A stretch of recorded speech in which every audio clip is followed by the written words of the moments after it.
안녕하세요. 주일 오후 성경 공부를 시작하겠습니다. 지난주에 우리는 에스더의 계론 그리고 1장과 2장의 말씀을 함께 살펴봤었습니다.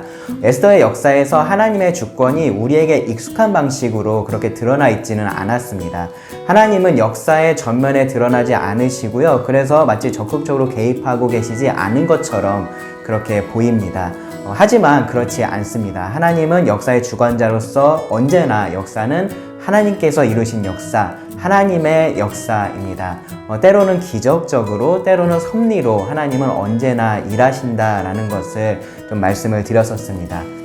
하나님의 섭리의 역사를 가장 잘 보여주는 역사가 바로 이 에스더의 역사입니다. 우연히 열린 것 같은 왕의 그러한 잔치에서 왕이 별 생각 없이 이 왕후를 그렇게 다른 사람들 앞에서 자랑하고 싶어서 부르죠. 근데 왕후가 이것을 거절을 합니다. 이것 때문에 분노했던 왕은 이 신하들의 말을 듣고 왕후를 폐위하는 그러한 조서를 내리고요. 또 그것을 바꾸지 못하게 하게 또 법률로 기록을 합니다. 그래서 후에 이 왕후가 다시 생각이 났었지만 다시 복위시키지는 못했고 다른 왕후를 찾아서 세워야만 했었습니다. 그 왕후가 된 사람이 마침 예루살렘으로 귀환하지 않고 남아있었던 유다인 에스더였습니다. 에스더는 부모가 없어서 모르드게가, 사촌인 모르드게가 친딸처럼 그렇게 양육을 했었습니다. 그래서 에스더에게 있어서 모르드게는 아버지 같은 사람이었고요. 왕후가 된 이후에도 그 관계가 자연스럽게 이어졌다라는 것을 우리가 살펴봤었습니다. 모르드게는 이 궁으로 들어가는 에스더한테 그의 출신을 굳이 말하지 말라라고 그렇게 당부를 했었고요. 또 에스더가 그 말에 따랐습니다. 그리고 2장은요, 이 모르드게가 왕을 암살하려고 하는 그런 음모를 듣고 그 사실을 에스더에게 알려서 이 왕을 구한 내용이 이 왕의 궁중일기에 기록이 되었다라는 내용으로 마무리가 되었습니다. 그러면 오늘은 이 3장의 말씀을 함께 살펴보겠습니다. 3장 1절에는 하만이라는 새로운 인물이 소개가 되면서요, 이야기가 아주 급박하게 그렇게 진행이 됩니다. 먼저 하만에 대해서는 어떻게 소개를 하고 있냐면은 아각 사람 함무다다의 아들이다 라고 소개가 돼요. 에스더에서 몇 차례 더 이 하만을 그렇게 아각 사람이다 라고 소개를 하는 장면들이 있는데, 말씀을 보시면 3장 10절에서는 유다인의 대적 곧 아각 사람 함무다다의 아들 하만이라고 말씀을 하고 있고요. 그리고 조금 넘기셔서 8장에는 보시면은 8장 3절에 아각 사람 하만이 유다인을 해하려 한 악한 꾀를 제거하기로 울며 구했다라는 표현이 나오고요. 그리고 이제 5절에는 보시면은 중간쯤에 아각 사람 함무다다의 아들 하만이 왕의 각 지방에 있는 유다인을 진멸하려고 꾀하고 쓴 조서를 처리하소서라는 표현이 나옵니다. 그리고 9장 24절에도 보시면은 곧 아각 사람 함무다다의 아들 모든 유다인의 대적 하만이 유다인을 진멸하기를 꾀하고 라고 말씀이 나옵니다. 그러니까 이 말씀들을 보시면은 하만을 아각 사람으로 그렇게 언급을 할 때마다 하만이 유다인의 대적이었고 또 유다인을 진멸하려고 했다라는 그러한 사실이 이렇게 같이 언급을 되는 것을 알 수 있어요. 그러니까 에스더의 저자는 의도적으로 아각 사람인 하만이 유다인에게 적대적이고 또 대적이 되었다라는 것을 그렇게 말을 하고 있는 겁니다. 여러분 기억하실지 모르겠지만 제가 지난 시간에 이 에스더의 이해의 열쇠에서 이 아각 사람 하만이라는 이 표현이 이제 하나님의 주권적인 역사를 보여준다라는 말씀을 드렸었습니다. 왜 그런지 지금 좀 말씀을 드릴게요. 출애굽기 17장에 보시면은 이 이스라엘이 애굽에서 나와서 광야를 지날 때 아말렉에게 그렇게 공격을 당했던 적이 있습니다. 그 기록이 있는데요. 여러분 잘 아시는 이제 모세가 이렇게 손을 들면은 이스라엘이 이기고 손을 내리면 아말렉이 이겼던 바로 그 전쟁입니다. 아말렉은 이 에서의 손자였던 아말렉에게서 시작된 그러한 민족인데요. 창세기 36장 12절을 보면 나옵니다. 그들이 이 광야의 이스라엘, 야곱 족속인 거죠. 이 이스라엘을 공격을 한 겁니다. 그때 하나님께서 뭐라고 말씀을 하셨냐면은 내가 아말렉을 없이하여 천하에서 기억도 못하게 하겠다라고 말씀을 하셨습니다. 그리고 그것을 이제 책에 기록해 두라라고까지 그렇게 말씀을 하셨고요. 또 이 여호와가 아말렉과 더불어 대대로 싸울 거다, 싸우리라라는 그런 말씀도 하셨었습니다. 그 뒤로 어떻게 됐을까요? 하나님께서 그냥 그렇게 약속하셨던 거 다 잊어버리시고 그냥 두셨을까요? 그렇지 않습니다. 여러분 기억하시겠지만 하나님은 이스라엘의 초대 왕이었던 사울에게 가서 이 아말렉을 진멸하라라는 그러한 명령을 내리셨었습니다. 사무엘상 15장에 기록이 되어 있습니다. 그리고 그 아말렉 족속의 왕이 바로 아각이었죠. 아시겠지만 사울은 전쟁에서는 이겼는데 이 하나님의 말씀에 온전히 순종을 하지를 못했죠. 그렇게 하지를 않았습니다. 아각도 죽이지를 않았고요. 그냥 살려두었었습니다. 사무엘은 이것이 하나님에 대한 불순종이라고 사울을 강하게 책망을 하고요. 그리고 아각을 자신의 손으로 처형을 했었습니다. 그렇게 하나님께서 말씀하셨던 것처럼 이 아말렉을 치셨던 거죠. 그리고 살아남은 아각의 후손 중에 하나가 바로 하만이었던 겁니다. 그리고 그 하만이 이 에스더 말씀에서 온 이스라엘 자손을 멸하려고 하는 그러한 계획을 세웠었던 겁니다. 여기서 이 하만과 이 대립관계에 있는 모르드게가 베냐민 사람이라는 것도 꽤 흥미로운 점이에요. 왜냐하면은 이 아말렉을 진멸하라는 명령을 받았었던 그 사람이 사울이었잖아요. 근데 사울이 어느 지파였죠? 베냐민 지파였습니다. 그리고 사울의 아버지의 이름 혹시 기억하시나요? 기스였습니다. 기스. 근데 모르드게의 증조부가 기스였죠. 그러니까 이러한 일들이 어쩌다 보니까 일어난 그냥 그러한 일들이 아닙니다. 역사를 주관하시는 하나님께서 적절한 때에 적절한 사람들을 통해서 그 하셨던 약속을 이루어가고 계셨던 겁니다. 그래서 엑소더 말씀은 어떻게 보면은 그냥 이 유다인들이 위기에 빠졌다가 거기서 어떻게 살아남은 그러한 이야기를 하고 있는 것 같지만 사실은 이러한 하나님의 긴 역사, 하나님의 그러한 섭리를 보여주고 있다라고 말씀을 드릴 수 있는 겁니다. 그리고 그 시작은 바사왕 아하수에로가 이 하만의 지위를 높이 올리는 것으로 시작이 됩니다. 1절 보시면 그 후에 아하수에로 왕이 아각 사람 함무다다의 아들 하만의 지위를 높이 올려 함께 있는 모든 대신 위에 두었다라고 합니다. 왕은 특별히 이 하만을 자기 다음으로 높은 위치에 두었고요. 그리고 이 모든 신하들에게, 모든 사람들에게 하만에게 꿇어서 절하라는 그런 명령을 내려요. 2절에 보시면은 대궐문에 있는 왕의 모든 신하들이 다 왕의 명령대로 하만에게 꿇어 절했다라고 말씀을 합니다. 당연히 관직에 있었던 모르드게도 그 명령의 대상이 됐었죠. 그렇게 모르드게도 했었어야 되는 겁니다. 그런데 모르드게는요, 그 이어지는 말씀에 보면은 꿇지도 아니하고 절하지도 아니했다라고 말씀을 합니다. 듣지를 않은 거죠. 여기서 자연스럽게 의문이 생깁니다. 모르드게는 왜 하만에게 절하지 않았을까요? 충분히 그렇게 궁금해 할 수 있는 부분인데요. 사실 결론부터 먼저 말씀을 드리면, 사실 꼭 답을 알아야만 되는 건 아니에요. 이 본문은, 모르드게가 구체적으로 왜 그렇게 했었는지 그 이유에 대해서 설명을 하려고 하기보다는, 그가 유다인이라는 이유로 그렇게 했다라는 그 사실 자체를 더 강조를 하고 있기 때문에 그렇습니다. 이 비슷한 상황에서, 요것과 비슷한 상황에서 이 왜라는 것을 강조한 말씀은요, 다니엘서에 기록이 되어 있습니다. 다니엘의 세 친구가 하나님만을 섬기기 위해서 느부갓네살 왕이 만든 그 금신상에게 절하지 않았었죠. 그리고 그 본문은 그것이 다른 이유 때문이 아니라 그들의 믿음, 그들의 신앙 때문에 그랬다라는 것을 분명히 밝혀줍니다. 그런데 이 본문은 그러한 부분에 대해서는 딱히 이야기를 하지 않아요. 다만 이 모르드게가 그렇게 했다라는 것이 더 중요합니다. 그래도 궁금하기는 하니까 좀 생각을 해보겠습니다. 먼저 생각해 볼 수 있는 것은요, 이 아하수에로 왕이 권위라고는 전혀 없는 그런 별 볼 일 없는 왕이었고, 그렇기 때문에 하만이 왕 다음 자리라고 해도 그렇게 권위 있고 힘 있는 그런 자리가 아니어서 모르드게가 이렇게 절하기를 거절했다, 그렇게 생각할 수도 있습니다. 그런데 이거는 조금 그렇게 설득력이 떨어지죠. 다른 신하들은 다 그렇게 절을 했으니까요. 그리고 아하수에로가 이 시점에서는 이 그리스 정복에도 실패하고 좀 다른 일에 관심을 가지고 있고 그러기는 했었지만, 그렇다고 해서 왕으로서의 권위가 없었다라고 말하기에는 어려움이 있습니다. 그러니까 이 모르드게가 왕을 무시해서 왕이 권위가 없어서 이렇게 하지는 않았을 거다라고 우리가 생각할 수 있습니다. 모르드게가 왕의 명령을 거역한 이유는 4절에서 밝히는 것처럼 그가 유다인이었기 때문입니다. 그래서 정확히 말하면은 모르드게는 이 왕의 명령을 거역하려는 그러한 의도가 있었다라기보다는 이 하만에게 꿇어서 절하는 것이 자기가 할 수 없는 일이라고 생각을 했고, 그것이 비록 왕의 명령이라고 할지라도 거역할 수밖에 없다라는 결론에 이르렀다라고 말할 수 있습니다. 그러면 이제 우리가 진짜 궁금한 건 왜 모르드게가 그렇게 했냐라는 거죠. 이 부분에 있어서는 이 성경 학자들도 의견이 사실 많이 갈립니다. 크게 두 가지 의견이 있는데요.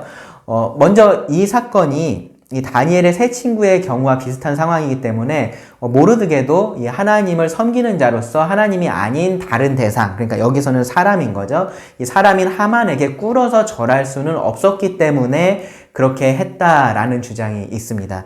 특히 그러니까 꿇다와 절하다, 이 꿇어 절하다라는 이 표현이 나올 때는 성경에서 항상 예배의 의미가 내포되어 있다라는 것이 그렇게 주장하는 가장 중요한 근거가 됩니다. 두 번째 견해는요, 모르드게가 이 앞서서 언급했었던 그런 이스라엘과 이 아말렉의 관계를 잘 알고 있었고, 특히 이 당시에 이 유다인들에 대한 그런 적대적인 정서가 이미 있었고, 모르드게도 그러한 것에 대한 반감이 있었기 때문에 이 하만에게 절하지 않았다라는 주장이 있습니다. 모르드게가 이 에스더에게도 유다인인 것을 밝히지 말라라는 조언을 했었었죠. 하만도 이 모르드게의 일을 알게 됐었을 때 이 모르드게뿐만 아니라 유다 민족 전부를 멸하려고 했었다라는 것이 그렇게 주장하는 것에 대한 핵심 근거가 됩니다. 또 모르드게가 다른 설명 없이 그냥 단지 자신이 유다인이다라는 것을 이유로 밝혔잖아요. 그것만으로 충분한 설명이 됐기 때문에 그렇다라고도 우리가 이해할 수 있습니다. 둘 중에 어느 하나가 무조건 맞다라고 주장하기에는 어려움이 있어요. 이렇게 생각할 수 있는 그러한 근거가 좀 부족하기 때문에 그렇습니다. 이 사람에게 존경의 의미를 담아서 절하고 하는 것이 십계명을 어기는 것은 아닙니다. 우리가 그러한 성경의 예들을 충분히 찾아볼 수 있는데요. 그런데 만약에 뭐 본문은 나와 있지 않지만 충분히 우리가 유추할 수 있는 것 중에 하나가 하만이 자기를 스스로 높여서 그런 신적인 권위를 주장을 하고 있었다라면 이 모르드게가 그것 때문에 절하기를 거절했을 수는 있다라고 우리가 생각할 수 있습니다. 그런데 이 본문의 문맥상으로는 사실 두 번째 견해가 좀 더 설득력이 있다라고 저는 생각을 합니다. 그리고 이 본문에는 언급이 되어 있지는 않지만 이 왕국의 2인자인 하만에게 이 사람들에게 절하게 했다라고 하면은 왕에게도 이미 그렇게 하라라는 명령이 내려졌을 가능성도 상당히 높은데, 이제 그것이 특별히 문제가 되지 않았다면, 이 모르드게에게 그것이 문제가 되지 않았다면 이 신앙적인 이유보다는 민족적인 이유로 모르드게가 하만에게 절하지 않았다라고 보는 것이 더 나을 것 같습니다. 물론 이런 이유들이 복합적으로 다 있었다라고 그렇게 말할 수도 있고요. 하지만 이제 말씀드렸었던 것처럼 여기서 중요한 것은 모르드게는 유다인이기 때문에 하만에게 절하지 않았고, 하만은 그 이야기를 듣고서 이제 4절에 보시면 그 이야기를 다른 사람을 통해서 듣게 되는데요. 듣고 그 다음에 5절에 보시면은 그것을 보죠. 그리고 분노합니다. 하만이 모르드게가 무릎을 꿇지도 아니하고 절하지도 아니함을 보고 매우 노합니다. 이것이 모르드게가 전혀 예상하지 못했었던 생각 밖의 일, 뭐 그런 건 아니었을 겁니다. 그런데 모르드게가 생각하지 못했었던 것은 6절입니다. 6절에 보시면 그들이 모르드게의 민족을 하만에게 알림으로 하만이 모르드게만 죽이는 것이 부족하다고 생각하고 아하수에로의 온 나라에 있는 유다인 곧 모르드게의 민족을 다 멸하고자 하더라. 하만은요, 단지 모르드게를 해하는 것 뿐만 아니라 이 아하수에로의 온 나라에 있는 유다인을 다 멸할 계획을 세웁니다. 이 말은요, 지금 그 수산성에 있었던 유다인들 뿐만 아니라 흩어져 있는 유다인들이 다 포함이 되고요. 심지어 귀환한 그 유다인들까지도 다 멸절할 위기에 처해 있다라는 겁니다. 우리가 에스더 느헤미야에서 배웠었던 것처럼 그들이 귀환하긴 했지만 그렇다라고 해서 독립을 했었던 건 아니었잖아요. 여전히 그들은 이 페르시아의 속국으로서 관할지로서 그렇게 존재할 뿐이었습니다. 뒤에서 이 하만이 왕에게 하는 말도 보시면은 8절에 보시면은 한 민족이 왕의 나라 각 지방 백성 중에 흩어져 거하는데 그 법률이 만민의 것과 달라서 왕의 법률을 지키지 아니하오니 용납하는 것이 왕에게 무익하니이다 라고 하면서 이 유다 민족 자체를 모함을 하죠. 그 전체를 모함을 하면서 그들을 전멸할 조서를 내릴 것을 요청을 합니다. 그러면서요, 거기에 이제 돈이 좀 들어가겠죠. 지금 이 상황을 생각해 보시면은 그 그리스를 정복하려고 했었던 그 전쟁이 끝이 났고요. 거기에 많은 재정이 들어갔겠죠. 그리고 이 에스더가 왕으로 세워지면서 2장 18절에 보시면은 이 세금을 면제도 했었어요. 그러니까 이 재정적으로 조금 어려움이 있을 수 있잖아요. 그러니까 하만이 이러한 일들을 왕에게 요청을 하면서 필요한 돈이 있으면 내가 다 지불하겠습니다라고 그렇게 얘기를 한 겁니다. 왕으로서는 손해볼 게 없는 그러한 제안인 거죠. 그러니까 왕이 그것을 받아들이고요. 10절에 보시면은 반지를 손에서 빼어 유다인의 대적 곧 아각 사람 함므다다의 아들 하만에게 줍니다. 그러면서 11절에 보시면은 네 소견에 옳은 대로 하라. 네가 하고 싶은 대로 다 해라라고 그렇게 권한을 줍니다. 그래서 하만은 왕의 이름으로 조서를 내려서요. 12째 달 13일 그 하루 동안에 모든 유다인을 죽이고 그 재산을 빼앗으라라는 그러한 명을 각 지방에 다 내립니다. 왕은요, 정말로 자기도 모르는 사이에 이 왕후, 그리고 왕후의 아버지와 같은 사람이자 왕의 목숨을 한 차례 구해 주었었던 그 모르드게를 죽이는 일에 서명을 하게 된 거죠. 하만은 7절에 보시면은 이 왕을 찾아가기 전에 이미 몰살시킬 날짜까지 그렇게 정한 것을 알 수 있습니다. 부르, 곧 제비를 뽑아서 날짜를 정했는데요. 12월 12번째 달 아달월이었습니다. 조서를 내린 것은 첫째 달이었는데요. 이 조서가 각 지방에 퍼지고 또 준비하고 하려면 시간이 좀 걸리잖아요. 그래서 아주 급하게 이 조서가 전달된 것을 우리가 알 수 있습니다. 수도인 수산에도 이것이 반포가 되었고요. 그러면서 이 3장 마지막 절에 보시면은 15절에 보시면은 수산성이 어지럽더라 라고 말씀을 합니다. 큰 동요가 있었던 거죠. 그러니까 아무리 그래도 이해할 수 없는 일이었던 거죠. 이게 이해할 수 없는 광기 어린 조서였습니다. 그리고 또 이것이 정말로 시행이 되면은 그곳에 살고 있었던 다른 민족들도 같은 일을 당할 수 있다라는 그런 두려움 때문에 아마 그랬을 것 같습니다. 이대로 일이 진행이 되면 유다인들은 대량 학살 정도가 아니라 완전히 몰살당할 그러한 위기에 지금 처했습니다. 귀환하지 않은 그 사람들뿐만 아니라 우리가 에스더 느헤미야에서 배웠었던 그 귀환해서 다시 하나님의 백성으로서 회복된 삶을 살아가야 할 그 사람들까지도 다 멸절당할 위기에 놓이게 된 겁니다. 4장에 보시면 이제 수산에 있었던 모르드게가 이 사실을 알게 되었습니다. 아마도 관직에 있었었고 아마 어느 정도 높은 위치에 있었을 것이라고 생각을 합니다. 그래서 이러한 조서를 다 받기도 전에 아마 이러한 일들을 다 알았을 겁니다. 그 사실을 안 모르드게는 옷을 찢고 베옷을 입고 재를 뒤집어 썼다라고 말합니다. 이 슬픔과 그러한 애통의 표현, 고통의 표현인 거죠. 모르드게는 또 대성통곡을 했습니다. 그리고 왕의 조서를 받았던 많은 유다인들이 그렇게 동일하게 반응을 했다라는 것도 4장 3절에 그렇게 기록이 되어 있습니다. 에스더는 이 소식을 듣게 됩니다. 모르드게하고 계속해서 가까운 관계를 그렇게 유지하고 있었기 때문에 아마 이 소식을 금방 듣게 됐었던 것 같고요. 그래서 모르드게에게 옷을 보냅니다. 아마도 2절에 보면은 이 굵은 베옷을 입은 자는 대궐문에 들어가지 못한다라는 이러한 왕실의 규례가 있었기 때문에 혹시라도 모르드게가 그것을 위반해서 어떠한 해를 받을까봐 좀 염려를 했었던 것 같습니다. 그런데 모르드게가 그 옷을 받지를 않죠. 그 이유를 에스더가 모릅니다. 그래서 이 하닥이라는 사람을 불러서요, 이 모르드게에 보내면서 왜 그러는지를 물어봅니다. 이후에 보시면은 이 에스더와 모르드게의 대화가 이어지는데, 만나서 하는 대화가 아니라 이 하닥이라는 사람을 통해서 계속해서 서로 대화를 주고받습니다. 모르드게는요, 하닥에게 이 관련된 일들을 다 말을 하고요, 그 증거로서 실제 조서를 에스더에게 보내죠. 그러면서 뭐라고 말을 덧붙였냐 하면은, 왕에게 나아가서 그 앞에서 자기 민족을 위하여 간절히 구하라 라고 그렇게 요청을 했습니다. 5장 9절에 보시면 이 조서가 내려진 후로도 모르드게는 하만에게 절하지 않았다라는 것을 우리가 알 수 있어요.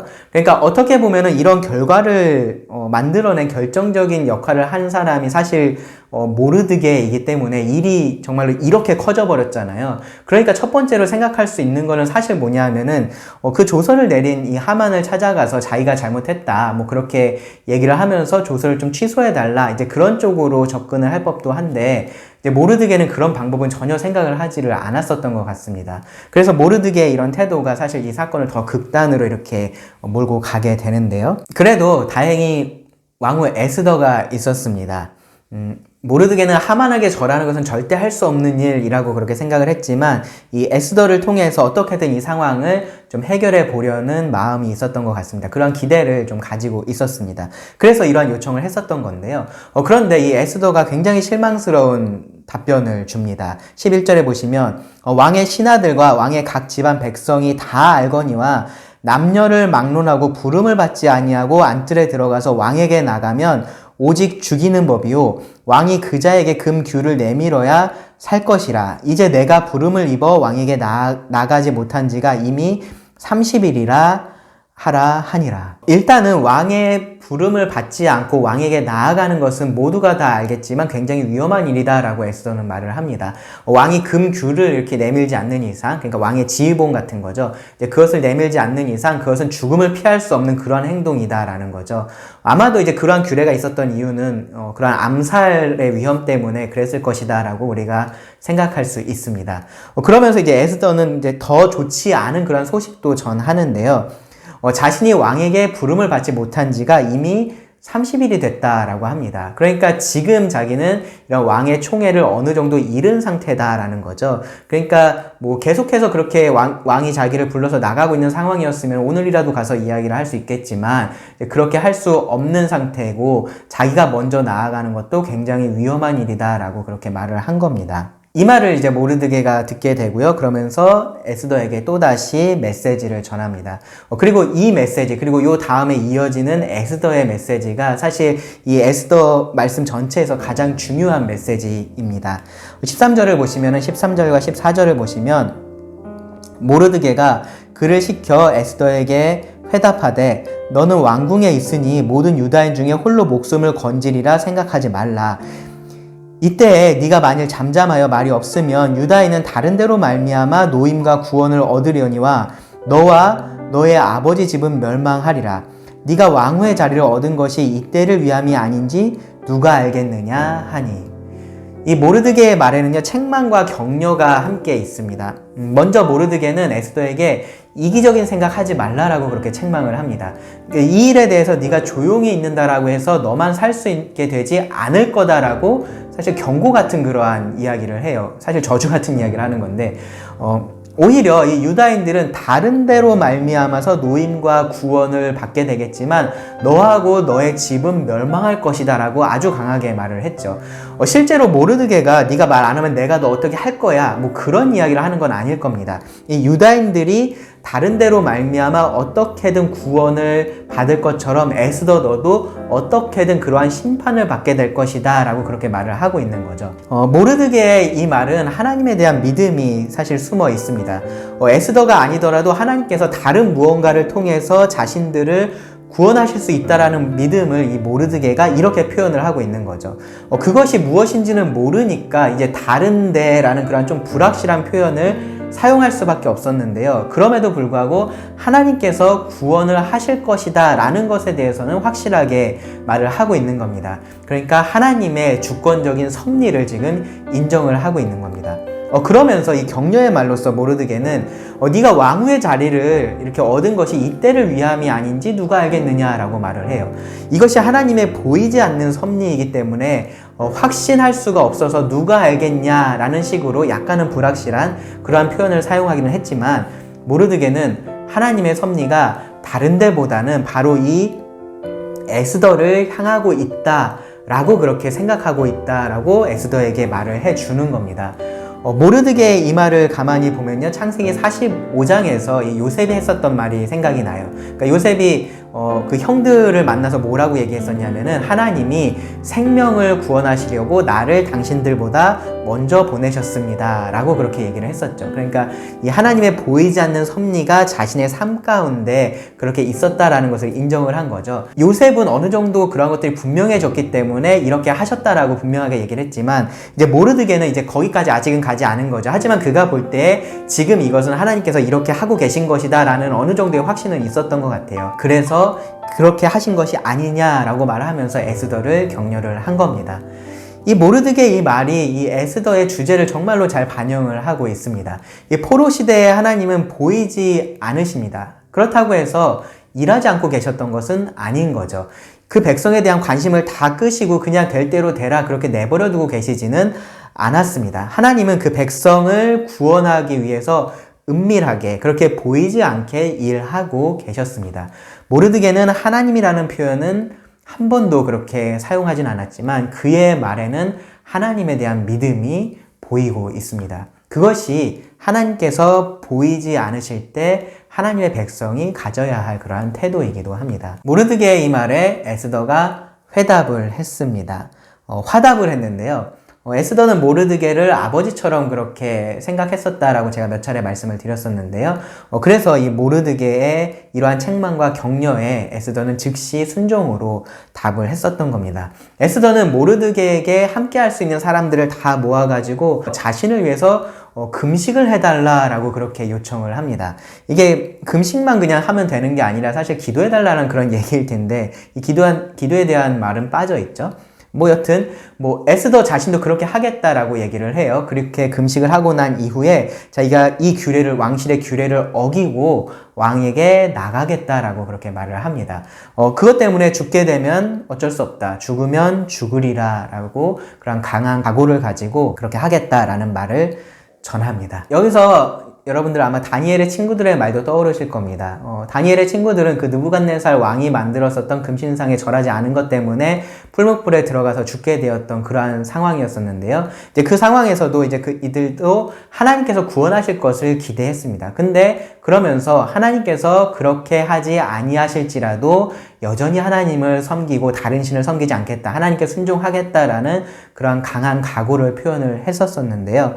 이 에스더도 마찬가지로 이 일에 대해서 하나님에게 구합니다. 그러니까 하나님께서 이러한 일을 선하게 자신들이 원하는 그러한 대로 이루어 달라라고 그렇게 구하는 겁니다. 그러면서 자신이 할 수 있는 최선을 다하겠지만 혹시 자신이 죽을 수도 있다라는 그러한 가능성을 배제하고 있지는 않은 거죠. 그러면서도 이것을 받아들입니다. 여러분, 우리는 기적을 좋아합니다. 뭔가 분명한 것을 좋아하고요. 뭔가 특별한 것을 좋아해요. 그러니까 특별하게 하나님께서 말씀을 해주셨으면 좋겠고 하나님께서 뭔가 특별하게 일을 해주셨으면 하는 그러한 마음들이 우리들에게 있습니다. 기드온이 이 양털을 가지고서 하나님을 시험했었던 걸 기억하시죠? 동일하게 그러한 마음이 있었기 때문인 겁니다. 뭔가 확인하고 싶어 하는 거죠.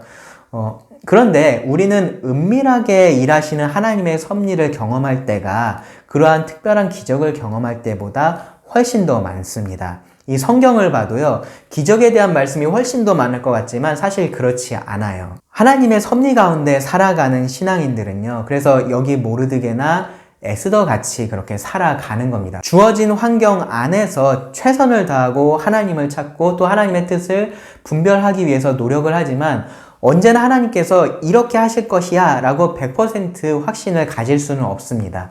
그러한 보이지 않는 뜻은 하나님에게 속한 것이고요. 하나님께서 주권적으로 일하실 일이기 때문입니다. 그런 것을 우리가 꼭 알아야 되는 것도 아니에요. 우리는 하나님께서 어떻게 하실 것인지에 대한 100%의 확신을 가질 수는 없지만 하나님에 대한 확신은 100% 가질 수 있습니다. 그리고 우리는 이 불확실함 속에서 그런 믿음으로 살아갈 수가 있습니다. 그것이 사실 우리가 성경에서 계속해서 볼 수 있는 참된 믿음입니다.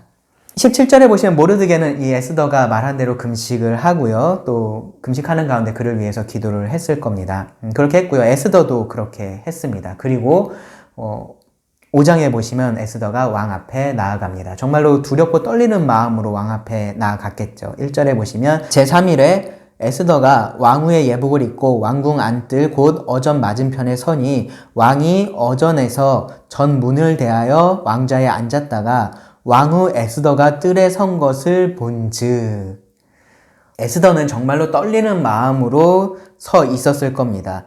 이 말씀에 이어지는 말씀이 뭐가 될지 정말로 떨리는 마음으로 기다리고 있었을 겁니다. 그런데 앞서서 에스더가 왕후가 될 때 그렇게 사람들에게 은혜를 입고 왕에게 사랑스럽게 보였었던 것처럼 여기서도 그러한 은혜를 입습니다. 왕후 에스더가 뜰에 선 것을 본즉 매우 사랑스러움으로 손에 잡았던 금규를 그에게 내밀었다라고 말씀을 합니다. 에스더는 안도의 한숨을 내쉬었겠죠. 그리고 왕이 묻습니다. 그러니까 이것이 규례를 어기고 나온 상황이었으니까 뭔가 특별한 일이 있겠구나라고 왕이 당연히 생각을 했겠죠. 그래서 무슨 요청이 있느냐라고 왕이 그렇게 에스더에게 묻습니다. 왕의 마음은 이 에스더에게 있어서 아주 호의적으로 변했는데요. 그래서 보시면 나라의 절반이라도 주겠다라고 그렇게 얘기를 해요. 뭐 관용적인 표현이었을 것 같아요. 우리가 다른 데서도 이런 동일한 표현을 찾아볼 수 있기 때문에 어쨌든 근데 이만큼 이 왕이 에스더에게 호의적이고 은혜를 베풀고 있다라는 것은 우리가 알 수 있습니다. 에스더는 하만과 함께 자신이 베푸는 이 잔치에 와달라고 당일에 와달라고 그렇게 요청을 합니다. 그러니까 에스더는 이미 다 이런 계획들을 세워 놓은 거죠. 어떻게 될지는 모르겠지만 이렇게 하겠다라고 계획을 다 세워 놓은 겁니다. 왕은요, 그래서 이 하만을 불러서 바로 잔치에 가고요. 또다시 에스더에게 왜 나한테 그렇게 나왔느냐라고 그 이유를 물어보는데 에스더는 또 바로 답을 하지 않고 다음날 한 번 더 하만과 함께 잔치에 와달라고 요청을 하고 그리고 그때가 되면 다 이야기를 하겠다라고 합니다. 에스더가 왕에게 이 자신의 진짜 요청을 밝히지 않고 두 번이나 이렇게 미룬 이유에 대해서는 우리가 분명하게 알 수는 없습니다. 사실 왕의 마음이 이렇게 열려있을 때 빨리 얘기하는 게 더 좋지 않을까 뭐 그런 생각이 들기도 해요. 요거를 좀 보면은, 요 상황을 보면은 왕이 또 언제 또 이상한 마음이 바뀔지 모르니까 빨리 이야기하는 게 더 좋지 않을까 뭐 그런 생각이 들기는 합니다. 그런데 에스더가 그렇게 하지를 않죠. 뭐 어쩌면은 이 중요한 얘기를 할 때 우리도 좀 그런 게 있는데 뭐 다른 얘기들 이렇게 좀 하다가 좀 뜸을 들이잖아요. 뭐 그런 것처럼 에스더도 좀 그런 시간이 필요하다라고 그렇게 생각을 했을지도 모르겠습니다. 아니면 이 요청 자체가 너무 큰 거여서 좀 그렇게 쉽게 이야기를 꺼내기가 어려웠는지도 모르겠습니다. 뭐 어쨌든 중요한 것은요, 시간은 좀 이렇게 연장이 됐어요. 바로 뭔가 이야기가 거기서 끝날 것 같았었던 그 이야기가 끝나지 않고 시간이 좀 연장이 됐습니다. 그런데 그 연장된 시간을 하나님께서 사용을 하신다라는 거고요. 그리고 그 시간에 하나님은 이제 이 상황을 정말로 뒤집기 시작을 하십니다. 5장 9절에 보시면 이 하만이 다시 등장을 합니다. 제대로 등장을 하는데요. 하만은 아주 즐거웠습니다. 이 왕후의 잔치에 자기가 초대를 받았으니까, 왕하고 둘만 초대를 받았으니까 아주 즐거웠습니다. 그 즐거운 마음에 이제 대궐문을 지나가는데 모르드게가 거기에 있었던 거죠. 여전히 절을 하지 않습니다. 다시 분노가 치밀어 오릅니다. 그런데 참습니다. 여기서는 참고 자기 집으로 갑니다. 왜냐하면 이 기쁜 마음이 더 컸었던 것 같아요.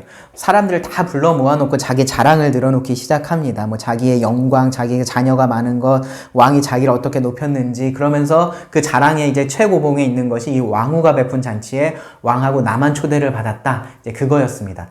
그러다가 이제 모르드게 생각이 난 거예요. 거기까지 가니까 모르드게 생각이 나서 이제 모르드게 얘기를 합니다. 그러니까 그 아내하고 친구들이 조언을 해주는데 뭐라고 조언을 해줬냐면은 50규빗 정도 되는 나무를 준비를 해라. 한 23m 정도 되는 아주 높은 나무입니다.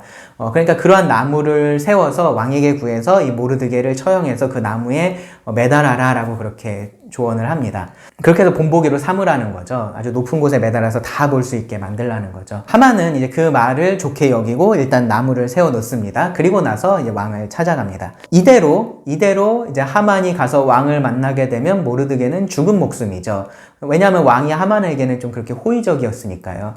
일이 그렇게 급박하게 흘러갑니다. 그리고 이제 6장입니다. 근데 6장에 보시면은 1절에서 뜬금없이 왕이 잠이 오지 않았다라고 시작을 합니다. 지금 이 상황에서 아무것도 모르고 있는, 지금 뭐 누가 죽게 됐는지, 하만에게 어떤 일이 있는지, 모르드게에게 어떤 일이 있는지 아무것도 모르고 있습니다. 이 왕은요.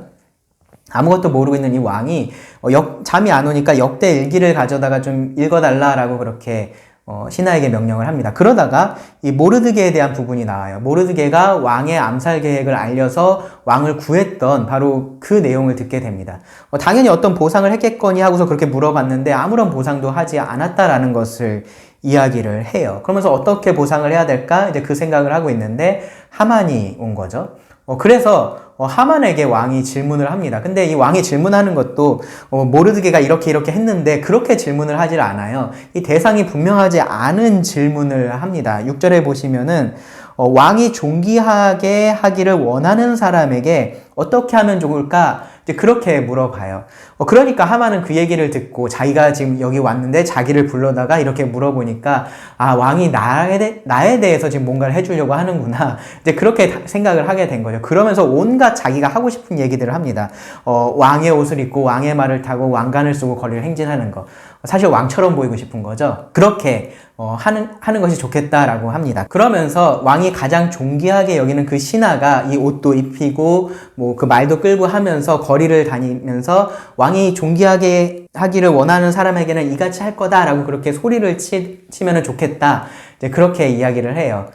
자기 욕심이 가득 들어간 거죠. 왕이 듣기에 그 말이 괜찮았었던 것 같습니다. 그래서 왕이 그렇게 하라라고 합니다. 그러면서 그 대상이 모르드게라는 것을 밝히고요. 하만에게 그렇게 하라라고 합니다. 지금 왕이 하만에게 모욕을 주려고 지금 이렇게 일부러 하고 있는 게 아니에요. 단지 이 하만이 했던 말 그대로 했을 뿐입니다. 왕이 지금 존귀하게 하려는 자는 모르드게였고요. 그리고 왕의 신하 중에 가장 존귀한 자가 누굽니까? 이 당시엔 하만이었잖아요. 2인자였으니까요. 그래서 이 하만에게 모르드게를 그렇게 높이는 일을 왕이 명령을 하게 된 겁니다. 정말로 아이러니한 그런 상황이죠. 그런데 우연히 발생한 일은 아닙니다. 하나님의 보이지 않는 손이 정말로 섬세하게 움직이고 있었다라는 것을 보여주는 증거입니다. 모르드게가 이 왕을 암살하려는 그런 계획을 듣지 못했었다면 왕은 어쩌면 암살을 당했을지도 모릅니다. 사실 이 아하수에로 왕은요, 역사적으로 봐서도 이 에스더 사건이 끝나고 나서 10년이 채 못 돼서 암살을 당했습니다. 그런데 이때는 아니었던 거죠. 이때는 하나님께서 모르드게를 통해서 아하수에로 왕을 살려두셨고요. 그것이 지금 이 사건의 결말에서 아주 중요한 역할을 하고 있는 겁니다. 하만은 아주 굴욕적이었겠지만 이것이 왕의 명령이었기 때문에 따를 수밖에 없었을 겁니다.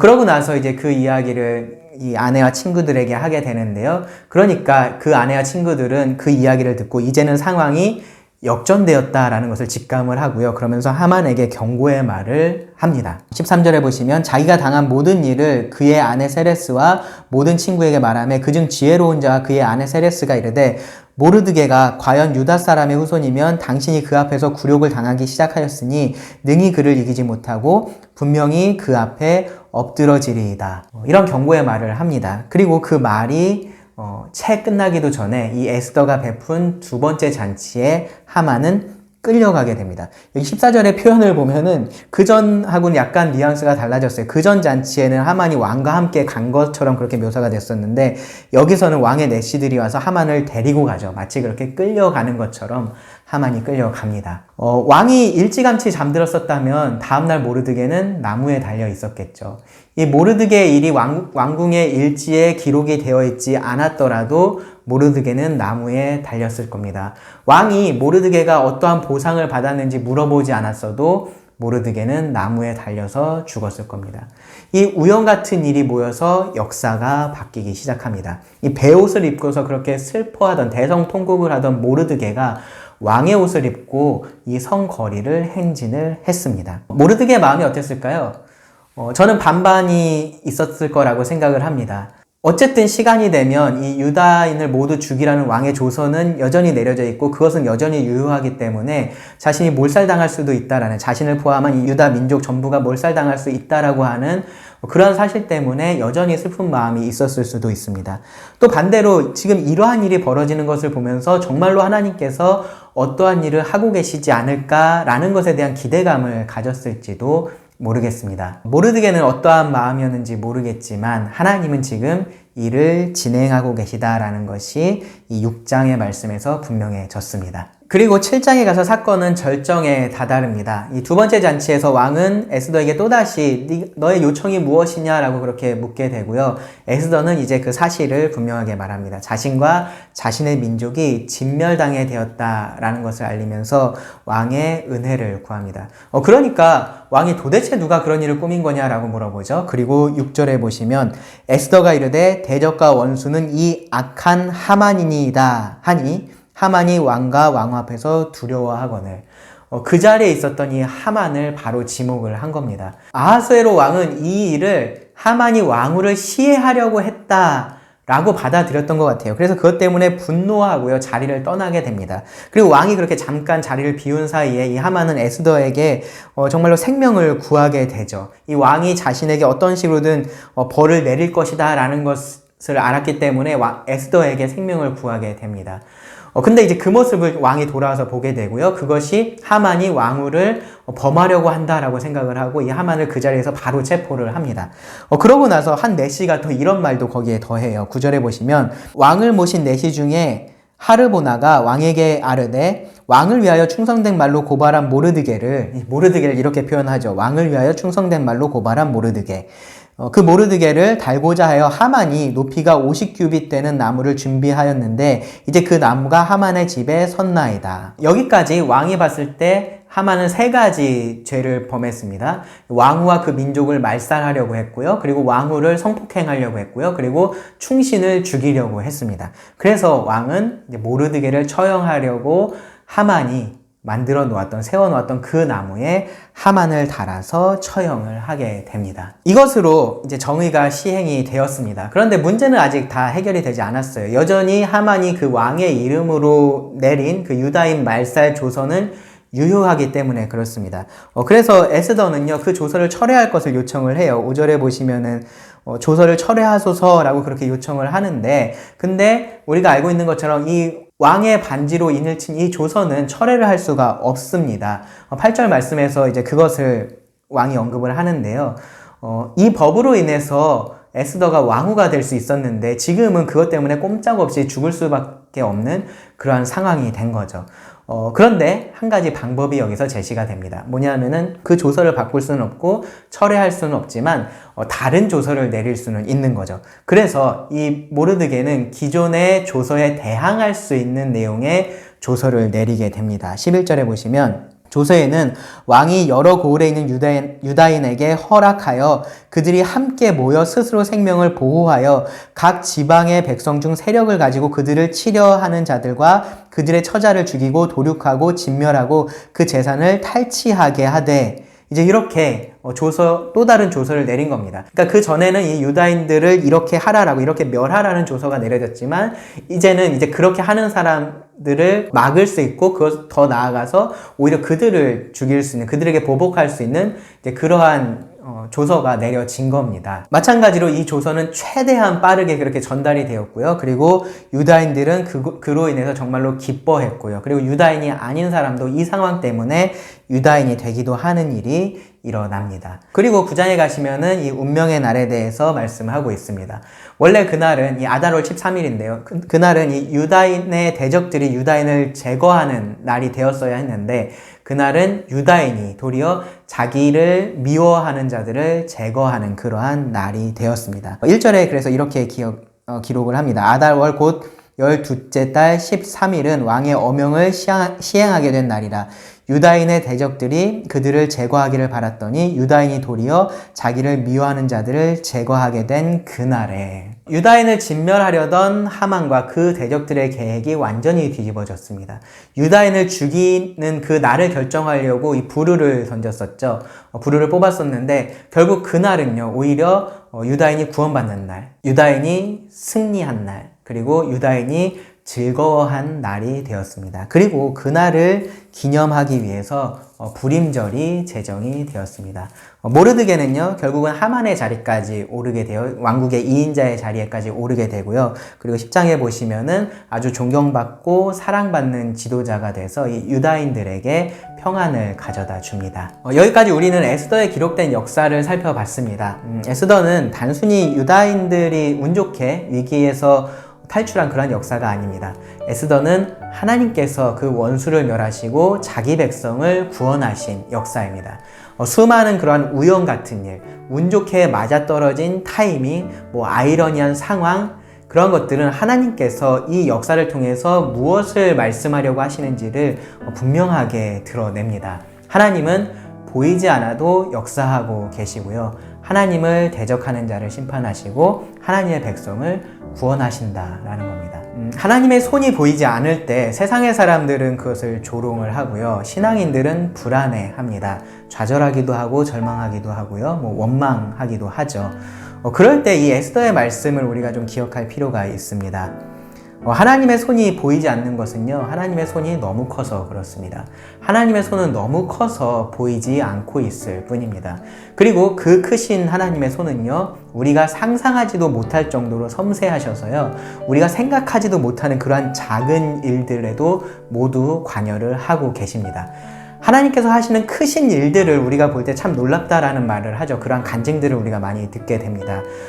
사소해 보이는 일들 혹은 내가 별로 좋아하지 않는 일들에 대해서는 어떻습니까? 우리는 침묵하거나 오히려 그러한 일에 대해서는 불평을 할 때도 있죠. 하지만 하나님의 선은요, 하나님의 구원은 그런 일들을 통해서 우리에게 옵니다. 에스더의 역사가 그것을 증명을 하고요. 그리고 요셉의 삶이 그것을 증명을 하고요. 이 믿음의 선진들의 삶이 그것을 증명합니다. 그리고 이 말씀을 듣고 계시는 여러분들, 성도님들의 삶이, 그리고 그 삶이 모인 이 역사가 그것을 증명을 하고 있습니다.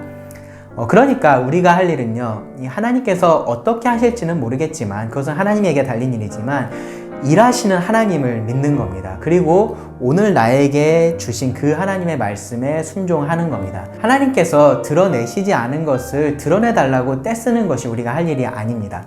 소망 가운데서 드러내 주신 그 뜻에 순종을 하면서 우리가 믿음으로 살아가는 것이 우리의 할 일이고요. 그것이 우리가 에스더를 통해서 배울 수 있는 교훈입니다. 여기까지 해서 에스더 개관 공부를 마치겠습니다. 감사합니다.